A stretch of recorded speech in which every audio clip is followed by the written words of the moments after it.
Hey everybody, JC here with another T&I toy review. And for today's review, I'm going to be taking a look at the brand new 7-inch scale Stranger Things Chief Hopper and 11 figures from McFarlane Toys. Now these figures come packaged on pretty standardized type card backs. You've got the artwork that was used to promote the television series, and then you've got the figures clearly displayed. Up at the top you've got the characters' names, and then down below you've got the logo for the TV series.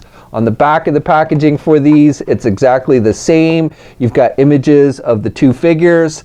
Off to the side, you've got images of the other characters that'll be coming in 2018, including a deluxe Demogorgon. And then down below, you've just got some legalese type writing. All right, let's get this open and take a look at what's inside. Okay, so here's a look at the figures outside the packaging along with their other contents. Now, first of all, each figure comes with a little display base, and these are done with just a clear plastic, and you've got the Stranger Things logo on it with red text, and then you've got the one peg, and each figure has a peg hole on its right foot. So you just plug the figure in. Now you might have to push kind of hard initially to get it in there, but they do work really well and keep the figure standing, and they also don't take up a lot of space on your shelf, so I do like that. Now for Chief Hopper, the only other accessories that he comes with is a pistol, his revolver that you see him use in the series, and this is done with a metallic silver, and then you've got some brown and black on the handle, and then a little dot with metallic silver as well. Nice sculpting detail with this, and this is done with a pretty firm plastic, and you can get him to hold it in his left or his right hand, and you do have to kind of squeeze them in there because the plastic on the hands are pretty hard. But once you get it in there, he does hold it nice and tight, and you can kind of get that finger, that trigger finger in there if you really kind of play with it. And then he also has a holster, and you can stick the gun in there, and the holster does fit nice and tight. And then Hopper also comes with this very basic looking white coffee mug. However, again, this is something you would see him use in the TV series. He always had to have his coffee in the morning. And you can get him to hold it in the right or the left hand, but he probably holds it a little better in the right hand, though you do have to kind of pry it into the fingers like that, but he will hold it nice and tight. Now one thing I do want to note is some of the paint from the hand, the skin tone paint, has washed onto the coffee mug as I've had him hold it, so just be wary of that you're probably going to get some carryover from the skin tone paint onto that white coffee mug. Now 11 has a few more accessories than Hopper does. So first of all, she comes with an extra pair of hands. You get this closed fist for the left hand, and then there's this open hand for the right hand, and these are the ones that are attached to the figure. But then you get a second pair of hands, you get a grip hand for the left hand, and then an open hand with a little peg on it, and that's for the walkie-talkie that she comes with that she can hold. So what you want to do is you switch out the hand, and you've got the peg on the arm and the hole in the hand, and then you just plug in the hand you want to replace it with, and you may have to squeeze it and push it a little bit, especially the first time you put it on there. But once you get it popped in, it should hold nice and tight. And then again, with this hand with the peg, she comes with this walkie-talkie, again something you would see her use in the TV series, and you've got the hole in the back of the walkie-talkie, and you just plug it in there so she'll actually hold it, and it looks like she's talking to her friends. The figure also comes with one Eggo waffle. Now, it would have been cool if we'd gotten a whole box of Eggo waffles, but maybe that would run into trademark problems. I'm not sure. As it is, though, we just get the one waffle, and it's done with a yellow paint. You've got the ridges sculpted in it, so it does look like an actual waffle. And as long as you have that alternate left hand on, you can put it in her hand there, and she will hold it nice and tight. You can't really get it up to her mouth, though, with the articulation on this figure, but again, you can have her hold it in her hand. The final accessory that 11 comes with is this blonde wig, and you've got some wash effect in the hair here, and pretty nice sculpting detail. Looks pretty true to the wig that we saw in the TV series. And then what you do with this is you just put it over her head, kind of like a hat or something, and it fits pretty well for the most part. You can cover up her hair and everything, and so I think they did a pretty good job with that. Okay, so for the figures themselves, starting with Chief Hopper, I really like the head sculpt with this one. I think they captured the actor's likeness really nice. Now the hat is not removable. It's done with a rubber type material, and it is not removable. It would have been nice if they maybe made that removable since he doesn't wear his hat all the time, but as it is not removable. And then I like the sculpting detail on this figure. I think they've done a really nice job with things like the badge, and I like the detail on the badge with the metallic gold, and you've got, looks like a little bit of writing, and you've got the silver pin, and then you've got the Hopper name tag here. He's got the little police patch on this arm, the left arm, and then an American flag on the right arm, again like you would see in the TV series. And I like that they've given him a bit of a gut. I think that's pretty accurate to the TV series, and I like the wrinkles in the shirt. Now his butt looks a little funny with the articulation, but I'm not going to complain too much about that, being that McFarlane actually gave these figures some articulation, which is nice. And then you've got the holster, and this is the holster piece itself is a separate piece, and again it's done with that kind of rubber material. And I like the sculpting detail on the holster, and you've got the metallic silver tabs, so I like that. And then he's just got the belt, which is actually sculpted on the figure. And then the pants are pretty basic, but I like the wrinkles and everything sculpted in the pants, and then pretty nice detailing on the shoes. Now the paint applications, while don't look bad, you know, the paint, you've got a lot of scuff marks. I've got a lot of scuff marks on my Hopper figure here, like on his pants and on the back, up here on his shirt, and here on the front. There's some scuff marks like here on his pants here on the front. And then like I mentioned with the coffee mug, the skin tone kind of washed off onto the white of the coffee mug, and I've had a little bit of paint on my hands after handling the figure as well. So the paint applications on this figure are a little bit iffy, but overall sculpting and everything with this I think is really good. And then with the 11 figure, I'm less impressed with the 11 figure. It's not that it's bad.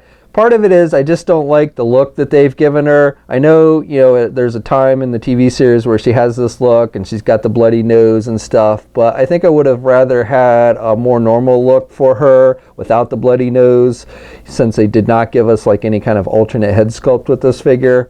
And then she's wearing the dress when they put her in the disguise and everything, which goes along with the wig. So she's got that pink dress and it's all dirty and everything. So you've got dirt on the skirt portion and such. And then she's wearing the jacket, the blue jacket. And again, you've got dirt all over the jacket. So nice detailing with that. And she's got the short brown hair. And again, she's got the blood coming out of her nose, which would happen when she uses her powers. And then I don't really like the skin tone on her legs. That seems a little bit off to me. And then she's got the tube socks, so nice detailing with that. You got the line work in the tube socks, and then you've got the green and yellow stripes, and then she's got the dirty tennis shoes, and they definitely look very dirty, and I like the detailing with the laces. So I don't like the head sculpt with this one as much, but it still looks pretty true to the actress. And then again, the overall sculpting detail with the figure is pretty good, but some of the paint applications like the skin tone on this one I think are a little bit off.